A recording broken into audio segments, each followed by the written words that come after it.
Welcome to another broadcast of The Soul of the Everyman on the Artist First Radio Network. All past shows are available in podcast form. Pick them up at artistfirst.com. We love your questions and comments.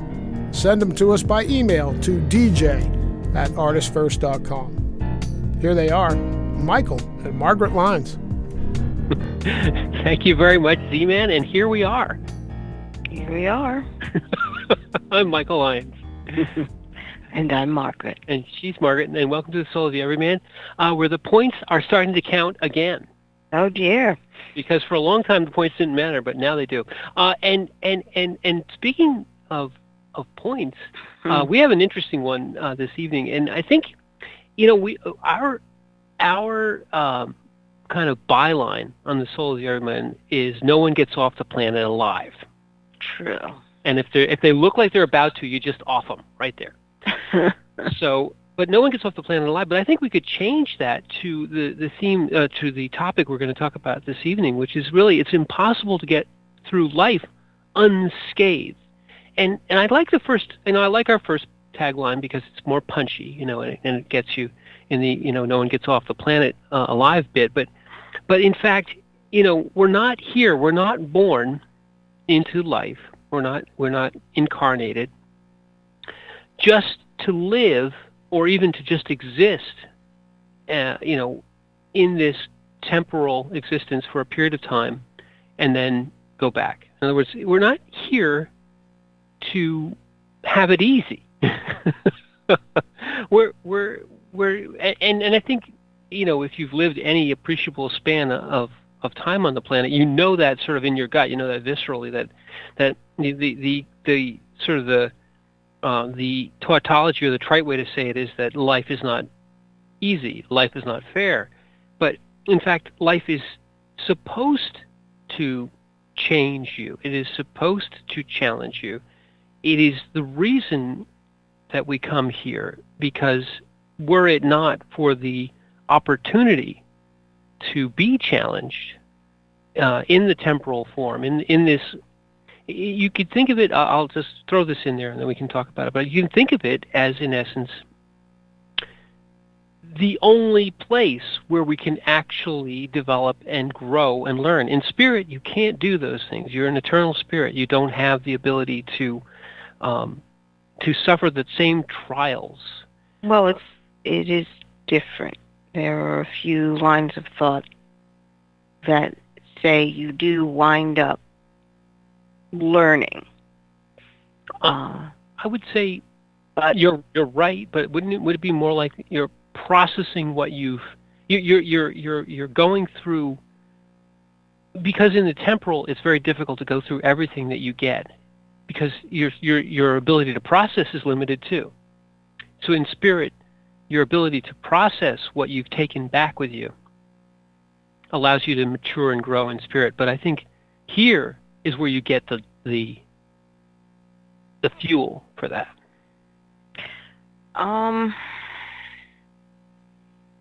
In one sense, but if you are an eternal being, your life and the way you live is nothing like what's down here. I mean, we can agree with that, yes?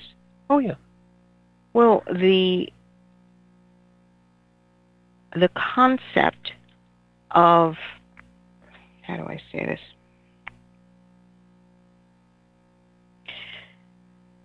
If you look at humanity, if you look at humans, you are born to heal. The processes of your body are geared towards healing. It's not geared towards living forever. So when you realize that that's the baseline of what's going on down here, and you've accepted the fact that in this form it doesn't go on, but you do heal, what can you extrapolate from that? Well, and just to put a finer point on the healing, we come here to be damaged. we have a capacity to heal from that, so we can stay here for some period of time.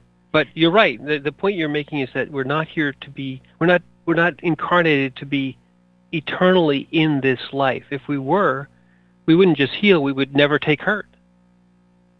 It's a very different existence. Yes. Yes. You come down here to break your limits, break your boundaries, and that's when the hurt comes in. And when you expand those boundaries, you've got to heal from them. Exactly. Okay, because it's a growth process down here. That's the other thing that you learn from observing the world and participating in it, is that it's all a growth process. Or we just stop at it's a process. Whether you grow or not is up to you. Also true. But I think perforce, I want to just expand on what you're saying. Perforce, when we come here, we're given limitless or rather given constant opportunities to grow, because we're given constant, let's say, damage, or at least expansion of your limits, breaking of your limits happens constantly, whether you ask for it or not. People say, well, I'm not ready for that right now. That's a great phrase. I'm not ready for that right now. I want to push that away. But in fact, you never can. It's always, if you use the phrase from Gethsemane, it's always thy will be done. It's always what comes in, and and we all know this viscerally, you have to deal with it at that point. You always have the choice. But the dealing with it part of it is why life is a challenge. You're going along, what the old phrase is, if you think everything's going well, you don't know what's going on. That's a kind of a trite way of putting it. But in fact, if you're in a space where you are currently feeling everything is good, don't be surprised if a challenge comes into that space, because life is like that. It is not a place to come where we come to rest. It's a place where we come to live and be active and grow.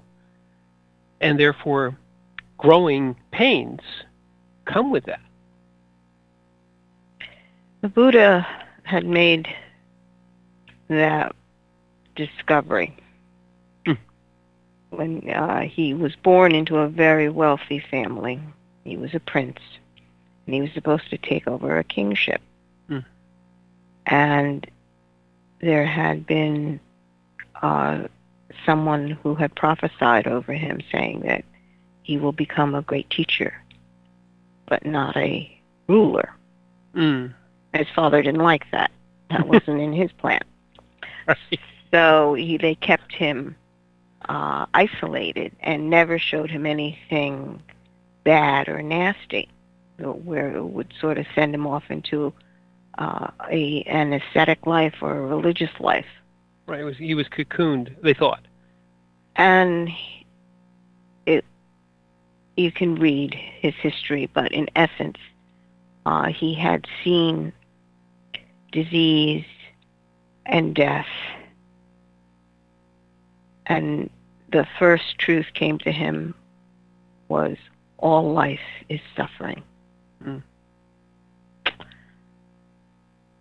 And then he began to expand on that. Right. And in one way, his parents' desire to shield him opened him up for that first, let's call it a lightning bolt of revelation, that all life is suffering. Of course, the lightning bolt is associated with illumination in the Buddhist tradition. You have that lightning bolt of illumination, but that first revelation to him started him on the path. The all life is suffering. Well, he saw no value in any of the things of when he looked around. He realized that in terms of what is going on, the big question came in. He saw aging, disease, and death, and said, wait a minute.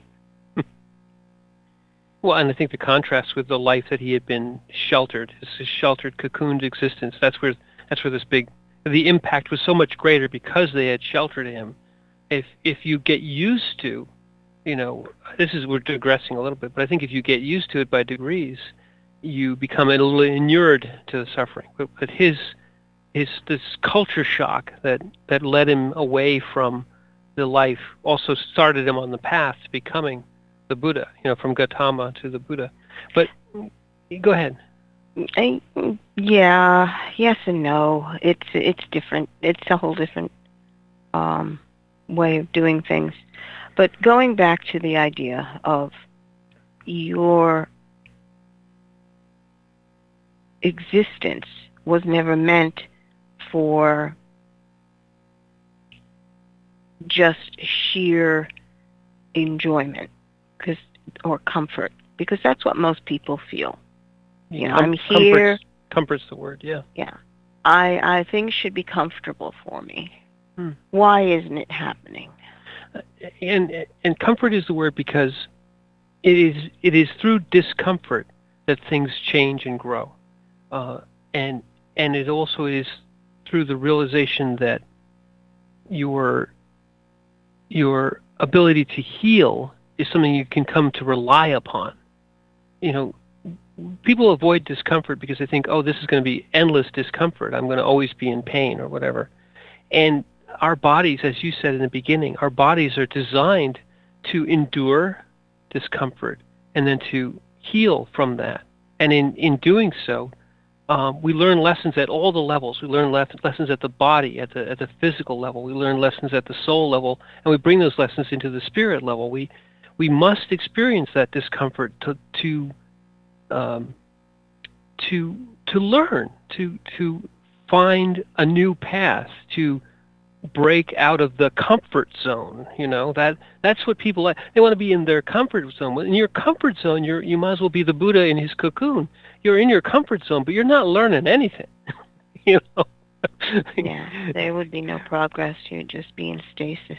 And that's always in cultures where they believe wholeheartedly in reincarnation, that the soul will come back and it was the other soul from before. They sit there and they go, next life. I'll tackle that on my next life. It seems very convenient. Well, humans in general don't like to have to be pushed into something. Right. And there's an interesting point there, Margaret, is that, in our quote, and we should talk about it at some point, but we won't do it right now, but it's impossible to get through life without getting pushed by something. I think that in some ways, the more you try to avoid, or the more you try to ignore the potential for growth, the greater the challenge that comes next. If you keep tightening yourself and ducking down and trying to stay in your comfort zone, something will come along and crack through that. You don't, to the extent that you try to avoid growth, is also to the extent that it will come after. It will seek you out, to some extent. If you understand process, there is no stopping it. All right. So you should have your first clue at the moment of birth. You're nice and comfy, and then suddenly you're getting pushed out. Yep. And there is a school of thought that birth trauma is sort of this idea that you were thrown out of your comfort zone. And there have been people that have resented it ever since. And I think it's not the birth trauma; it's the fact that you won't let yourself heal from it. There's a whole other sort of subject here which we might go into a little bit, which is that people do resist the healing. They would rather be in the pain because that becomes their comfort zone. And in healing, they have to grow, and they don't want to grow. So it's like, I want to stay in my damaged state, because it's almost like saying, well, I'm already damaged, you can't damage me more, I've grown comfortable with this damaged state of mine, and the psyche and the body won't let you do that either. But you can try hard. This is where the ego wars against the growth. It wants. Comfort zones are all about all about our ego. They don't want the change. No, I don't wanna. I don't want to change. I don't want it to be a different way. I Right. don't want the sun to go down. I don't want. I hoped you was going to say that. I don't want the sun to go down. Hmm. That was always a fascinating incident. Right, but you're right. I mean, from the moment of birth, You're nice and comfy, and then suddenly you had a sneaking suspicion something was about to happen. right? Because suddenly now you're under pressure, Yes. and more pressure, and more pressure. What the heck? Yeah, and you know, that's an analog for for the rest of our earthly or like incarnate experiences. Very often you don't choose what will challenge you. Almost never you don't choose what will challenge you next. You get to choose one thing: how you will respond to the challenge. You never get to choose when it will come. You can't say, I don't want that now. No, it's here. And you also can't say, what the challenge will be. I'll pick this challenge and that'll be it, and nothing else will disturb it.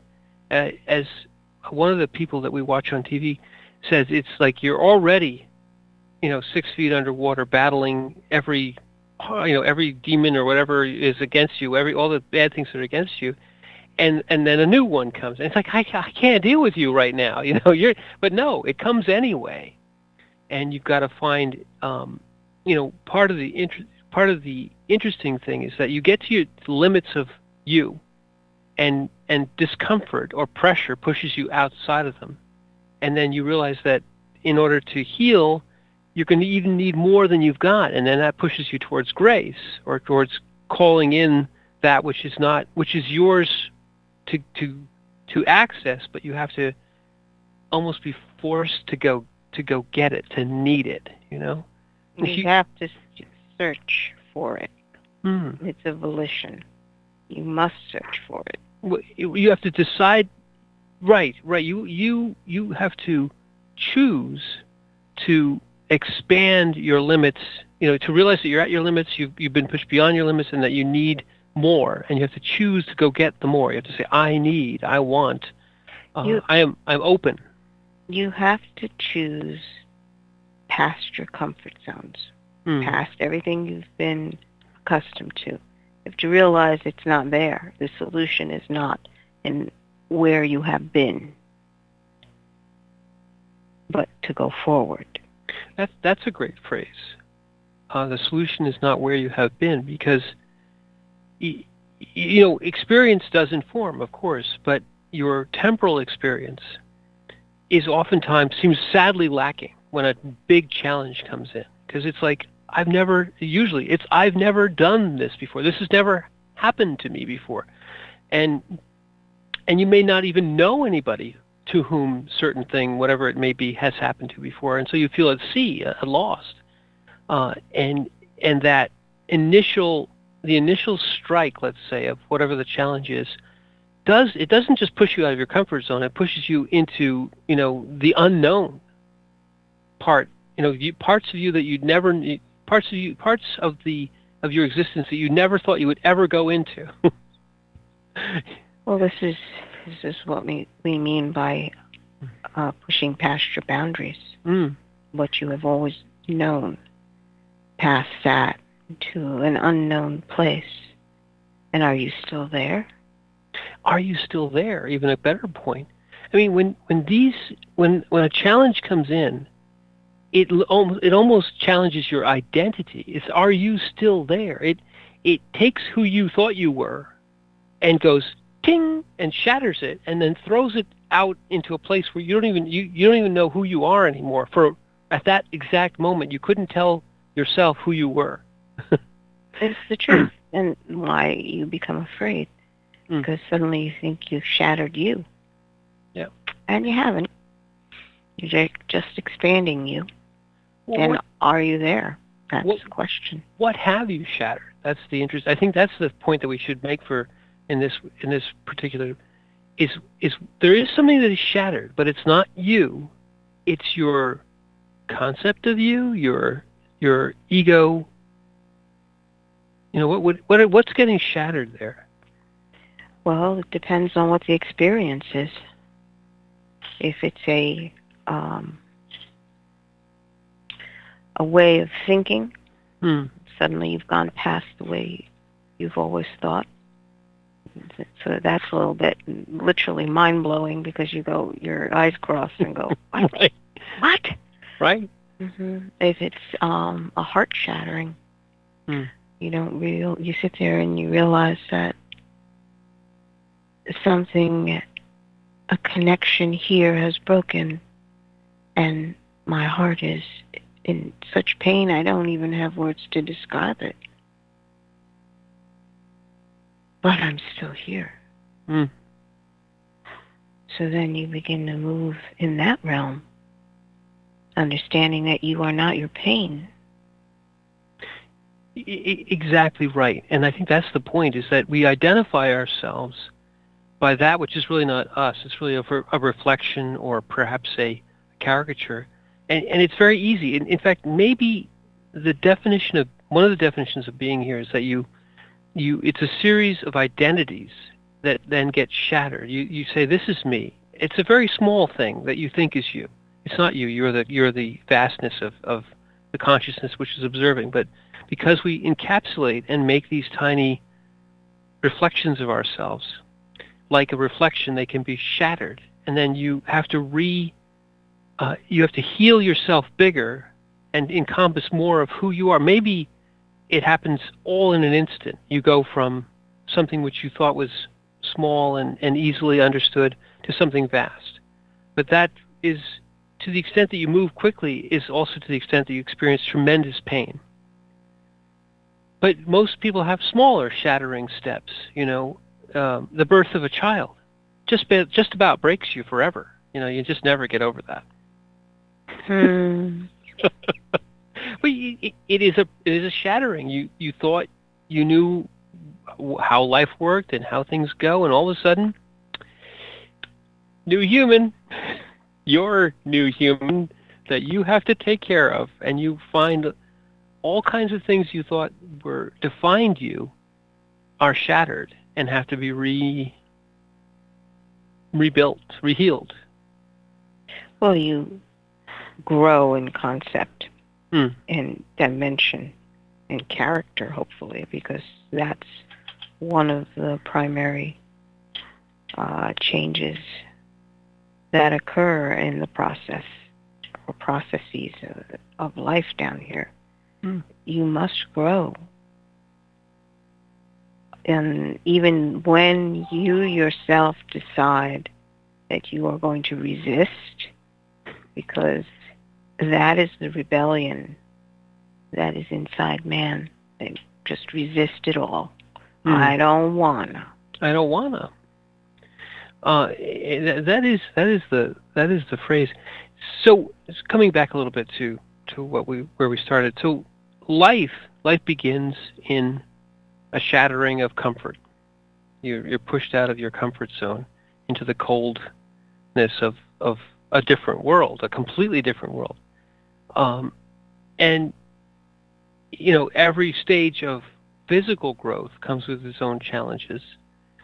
And then, as the Buddha noted, life itself, circumstances around you will change. You'll be challenged by events. And I think the key thing that we mentioned earlier is that it's always about your response, not your idea of what will happen next. That's an illusion in some regards. You're always thinking, well, I'll do this next, and I'll do this, and I'll have this, and I'll have... These are all illusory future things. But then it's the moment of now where things happen. And to the extent that now happens, it frightens people, because now is inescapable, and now is uncontrollable. I think the fear is from the uncontrollable. And that's an interesting thing to contemplate.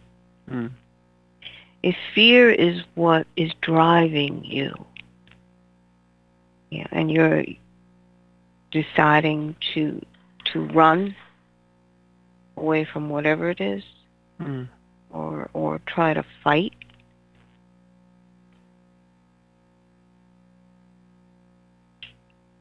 Does the fear govern you? Does it rule you? Or are you actually choosing? Because that in itself is more to the point of what you're doing down here.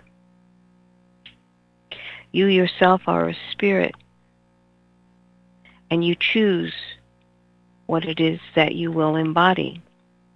So do you choose to embody the spirit of fear? There's a very interesting point, and there's two things with that. There's the event, whatever it is, happens. The pressure comes, the shattering happens. Then you get the moment of choice. You have to choose, and you get to choose what spirit you embody in essence. And in that choice, your growth is sort of directed. If you can grow more and more into something which is fearful, all growth experiences are not good growth experiences, because the choice of you can say it's not pleasant. Not pleasant, but also not you're developing in a way that is less. It doesn't elevate your spirit. It actually dissipates, or it damages your experiential your eternity bank. Did I say it right? Damages?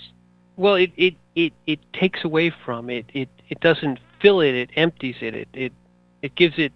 If you're choosing and growing into the spirit of fear, I think you're not bringing your spirit higher. You're bringing it lower. You're bringing your energies lower. Well, your embodiment in that moment is a low frequency, but it's all experience, regardless. True. I mean, from that point of view, your choices are your experience, and if there's a goal, a spirit goal, you're elevating your spirit into the higher and higher frequencies, or not, or you're bringing it lower. And I think that in essence maybe the acceleration you get down here, being able to do that much more quickly and with much more with much more input rather than in spirit itself. You could probably do that stuff in spirit as well, but it's harder to do it just there. If you come here, you have more opportunity. It is possible in spirit to be able to expand your consciousness and begin to expand your experiences in spirit and soul. But down here, this is a crash course. Yes. It's the speed learning course. Anyway, this has been good. We've been going around a little bit, but let's take a little break. We'll go back to the studio. We'll relax into our experience here, and we'll come back on the other side and talk more about being unscathed.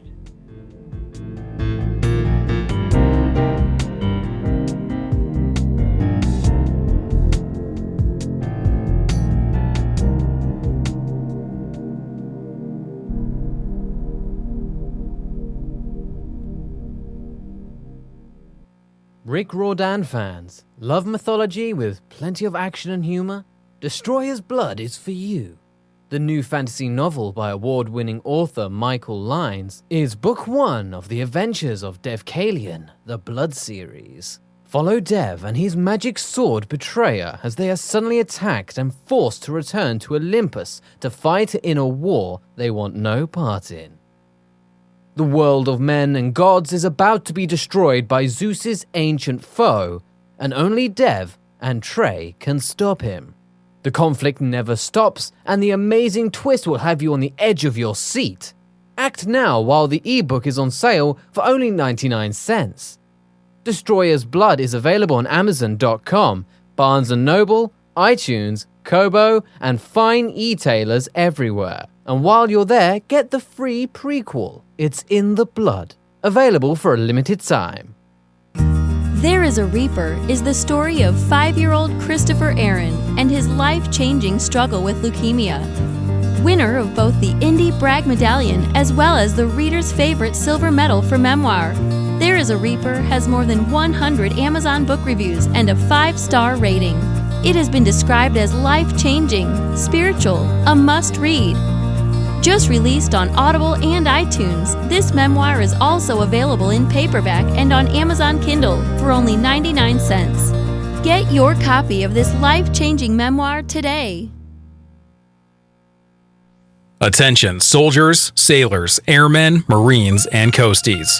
The holiday season is right around the corner. And some of you might be wondering, how am I going to afford to travel back home to visit my loved ones? Have no fear. Holidays for the Heroes is here. Last year, Holidays for the Heroes received donations from patriotic donors, and we were able to send 65 armed service members with a fully paid round-trip ticket and got them home for the holidays. Wait, but what's the catch, you might ask? Buckle your parachute strap. There is no catch and no hidden fees.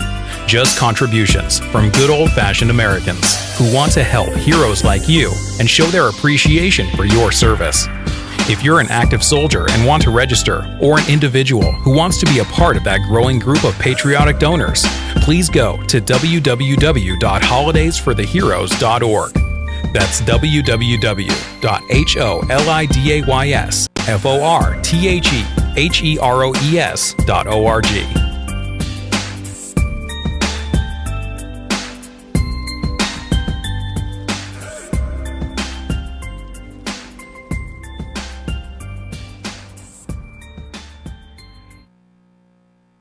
The Fat Man Gets Out of Bed is the latest book from Michael Lyons, the award-winning author of There is a Reaper.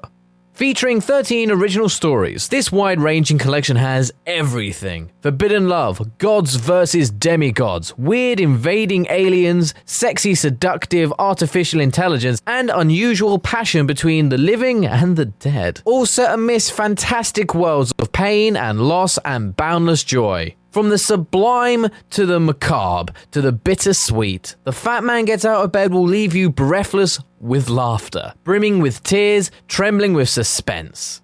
Available now on Amazon.com, Google Play, iTunes, Kobo, and fine e-tailers everywhere. The wait is over. First Blood, Book 2 of the Blood series is out. Your favorite bad boy thief Dev is back, and the beautiful and deadly Trey is right there with him. She is sharp, sexy, and full of surprises. Their adventures continue as a new power arises to threaten the world. The heart of creation is under attack, and time is definitely not on their side as they battle against their enemies' undead hordes. Can they unlock the hidden power that can defeat him, or will his forces draw first blood? Get all 3 installments in the series. Book 0, It's in the Blood. Book 1, Destroyer's Blood, and the new release, Book 2, First Blood, today. Available in ebook and paperback format on Amazon, Kobo, Apple, and most other fine e-tailers.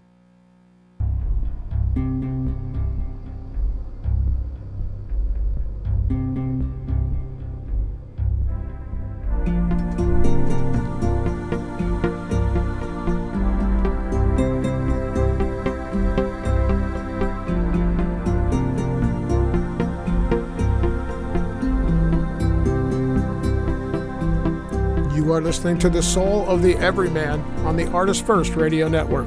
Back to your hosts, Michael and Margaret Lyons. Thank you very much, Z-Man, and we are back. And tonight we're talking about, I guess we're talking about life, but we're talking about the fact that in life and in being incarnate down here on this earth, we're here to grow, and we're here to change, and we're here to heal. And maybe we'll start this second half hour a little bit back to our quote, because up on the website we always put up a really boss quote, and sometimes we talk about it and sometimes we don't. But in this one, it's not too bad. You want me to read it, or you want to read it? Okay, I'm going to read it this time. So this, you just have to bear with me, because I'm terrible at reading things. So it's impossible to go through life unscathed. nor should you want to. By the hurts that we accumulate, we measure both our follies and our accomplishments, and that's really sums it up. Our follies, are the foolish things or the things that happen to us that we don't do so well with, or that we look back on and perhaps we say we could have done something like that better, and our accomplishments. And I would postulate that it's difficult in the moment to determine which one is which. I say that I'll speak for myself. I'll say some of my greatest follies, I look back with better perspective for many years, and say, but I learned way more through the folly, quote unquote, through the thing that perhaps I shouldn't have done, than something that I would have considered an accomplishment at the time. So I'd say that this quote wanted to kind of round out the phrase, but I think it doesn't much matter. It's really, the key is the hurts, the opportunities to grow and to heal after being hurt, and choosing to grow and choosing to heal, because this is important. To choose to in essence embrace the experience, whatever it is, and understand that it is in the choice and in the response that we gather the fullness of the experience. The experience is not just what happens to you; it's how you then react to what happens to you. There's two acts, really three. There's what happens to you. That's random. Something happens to you, bam. And then there's that moment of choice. And all the things are yelling at you to be afraid, to be angry, to reject it, to do something different. All the things are yelling at you, and then you have to choose. And then there's, in the choice, the embracing of that experience and finding out that the next moment is a different moment, and that even though you thought you were something that is now shattered, you are much greater, much vaster, much more. So those three acts of a human's reaction, the reaction to what happens to you in that moment, are critical and key to that whole experience. You go through unscathed, but not broken completely. You unscathed means you are hurt, you heal, you have a scar, but you've grown as well. You mean scathed? Yeah, unscathed. We don't go through life. The word is interesting, right? Unscathed is kind of an old word, but what it really means is that you don't escape from a trial with no mark. When somebody says you've been scathed, you've been scarred. It's really what the word means is you've been scarred. So you can look back at your scars and remember and think, I was this before, and now I'm this, and I've new me now, different me now, and I have this scar, figuratively or literally, scar to show for it. The scar isn't a mark of wounding, it's a mark of healing. Scars are healed wounds. Scars are also reminders of the wound and of the choice and of the response. And so unscathed also can be said unscarred. No one gets through life unscarred. No one gets, and the other way you say, no one gets through life unwounded. But then we heal and we scar and we grow. That one word encompasses all those things. You don't get through life without being challenged, taking hurt, healing, and having a scar. The scar is an important thing to look back on or to look at and say, that was me then, this is me now, but it's still me. It shows you that you, the vastness, the consciousness that is you, which encompasses all things. And we're getting a little into Tolle here, but it encompasses really all the experiences is happening in the orbit of your consciousness. It acquires experience, and can gauge that by the scars. You wouldn't be able to explain the experience without having gone through it, really going through it. And it's eventually coming out with scars. Because anyone who talks about something that they really have had an experience doesn't begin to touch on the vastness of the impact of that moment on someone's soul. I think that's a very important point, which you would elaborate, because I think we all understand when somebody talks about something in the mental versus having actually lived it. Well, when someone is speaking about something they haven't experienced, all they have really is the mental. They begin to project what they think must be going on, and then all the outward signs of, well, if it does this and this and this, then that means that I have the experience, right? And you're like, no. I mean, this is an example, maybe not the best one, but it's like reading about childbirth. And you've read all the books, and you understand everything about it. You know it chapter and verse. And then... Right. That's why I honestly feel that unless you've gone through the process of birthing and then connecting with your baby that you've just pushed out. It's a horrible thing. Yes, go ahead. Go on. You haven't really made the connect of being a primal mother. Okay? There are a lot of women that are going into this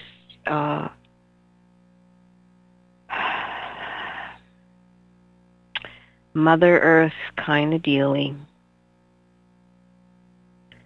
And they have basically numbed the memory of what they had gone through to bring the child into the world. Or they've retold the story because, honestly, you have a real hard time recalling every single detail unless you've taken note of it. All you know is your body's doing something and you can't stop it. You know, I can't tell you how many women I know that have said, Margaret, it was hours and hours of going through labor. And honestly, because I was in that state, I turned to my nurse or my midwife and said, I'm a little tired. I'm just going to take a nap right here, and then we can start again in a few minutes after my nap. And they turned to me and said, okay, push! No naps. Well, I think this is an experience which, of course, I can't really participate in, but yet I think when you speak to that, I think this is a bright line experience that most women go through, the experience of childbirth. I think there's a lot of let's say, mental ideas about, and it's all good. I mean, it's all good. You have an idea.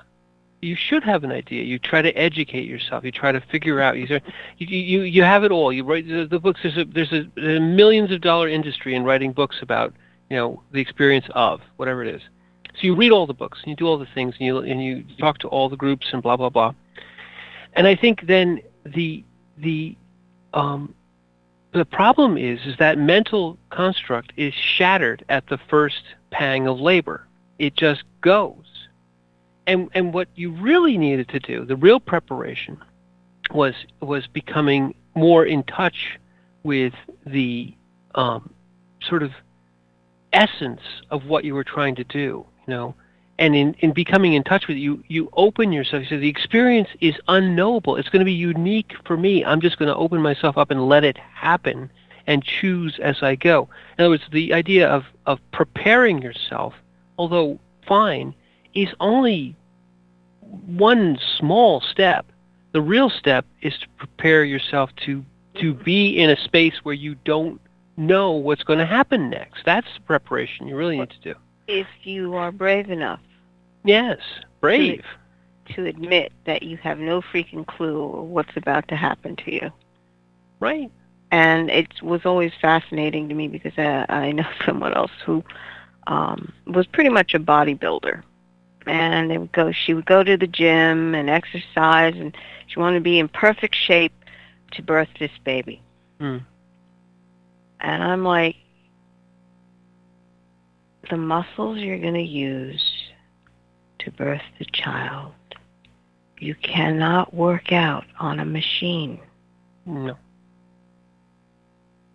But that didn't make sense at all. That was just so afterwards. Oh, is that what you meant? Yes, exactly. Yeah. I think this is an interesting point, is that oftentimes and this is through the best intentions, we try to substitute mental constructs for experience. And the preparation, the mental preparation is incorrect. It would be better to prepare yourself to be in a space where you don't know what's going to happen next. In other words, prepare yourself at the heart level, the courage level, to say, I'm going to take a step, let's say a leap of faith, a step into the unknown, and that I'm going to try and be centered enough to realize that I'm not going to know what happens next, but I'm going to trust faith, that the choice I make at that exact moment will be the right one, or the one that I need to make, the response. That preparation would be better. But instead, the mental brings you through everyone else's experience except yours. Well, it's a projection. It's a projection. Yes. And at that point, when you're really in the moment, the question is, are you going to hold a spirit of fear or a spirit of courage? That's all you got when you're in that. Because all that mental consideration, machination, I'm exercising my body and I'm really fit, so I know I'll do just fine bringing this baby out. That was because you were afraid. Right. That you didn't know what this experience was going to be. And you have to admit that you're afraid. But if there's a lot going on there. It's like I'm a bodybuilder person. I should know what my body is, and I know how to do. But I think you've struck upon the absolute core of it. Is all that machination is to assuage fear, and to, in some ways, to almost pretend that you know what's going to happen, controlling it. You're trying to control it through preparation. And as somebody once said, every war plan, every plan for a battle is perfect until the first shot is fired. And it's better to prepare yourself to hear the shot and to know that you will react in the way that is needed, and that it's like, don't prepare your defense, the words will come, that sort of thing. Yes, that's what Jesus said. Yes. Don't think about that. But the question always is, are you going to hold in this moment? Hold consciousness in this moment? Yes. The preparation is, what do you have confidence in? Because if you're doing all this body stuff, it's because you feel that your body, don't have confidence that your body is going to be able to handle this. Right. And your confidence instead should be in the fact that your body actually does know what it's doing, even though your mind may not understand it. And then I think But let's stop there for a second, okay? Sure. Think about the processes that your body does on its own. All the time. And your mind has no handle on it. Your conscious mental aspect, thinking about it, you are not controlling it. It's operating on its own. You're not in charge of your digestion. Or your heartbeat. Or your breath. Even though you may consciously breathe for a period of time, if something attracted your attention, you should drop dead. But you don't. But you don't. That, and so trust at a body level, and then also I think trust at a soul and spirit level. You're great. You trust. The preparation for great trial is to trust that when the trial comes, you'll be able to pull from the resources that you need, and that you'll trust that they'll be there. So that trust is more preparation. But that confidence allows you to relax. Exactly. Into what you know. And you know that your body is going to be doing stuff that it's never done before.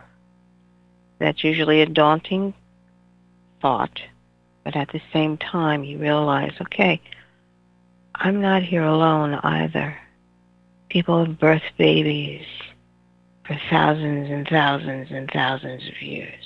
And I'm in an environment where they've seen a lot and helped people who've had problems. So putting yourself in that state of peace, that I will be able to handle whatever's coming my way. And I don't need to think about it way beforehand, because frankly, I'm not going to be able to cover all the bases. If we stay there for just a second, so the preparation of peace, of in essence engendering confidence, saying I'll be able to handle it, whatever it is the best. But I think this, going back to what we were talking about here, this, when you have, what also gives you peace is if you have done it before and you have the scar.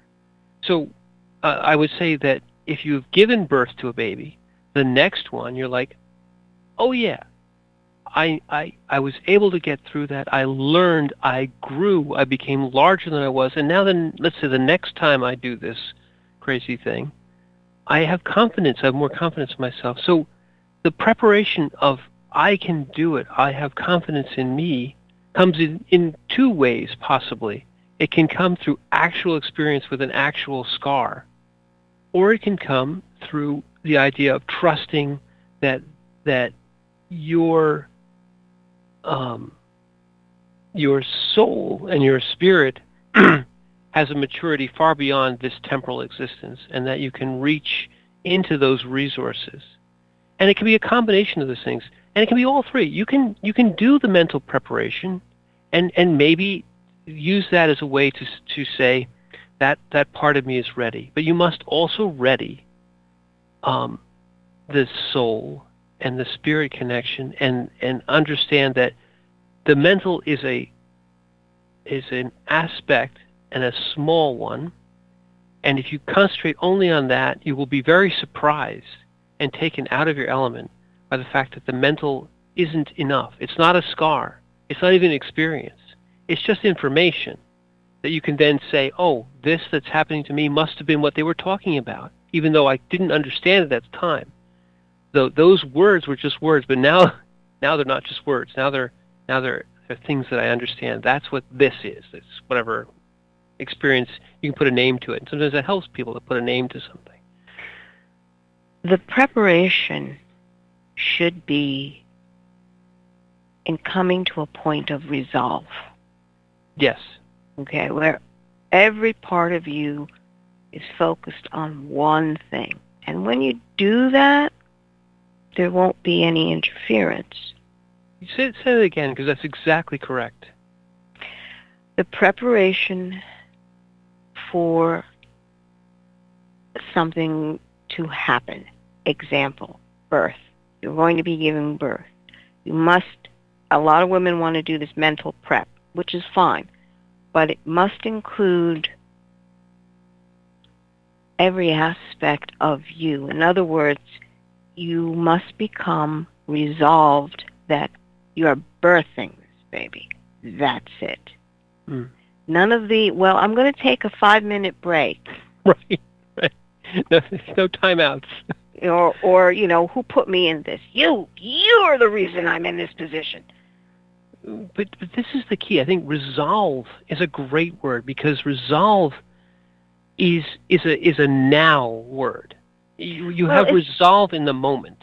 Yes, the resolve is that you are in this point of action, where the birthing process is about to happen or is unfolding, and as with every process, it builds to a crescendo and then tapers off. You understand that this is going to happen. Your resolve is, we are birthing this child. And I am not going to be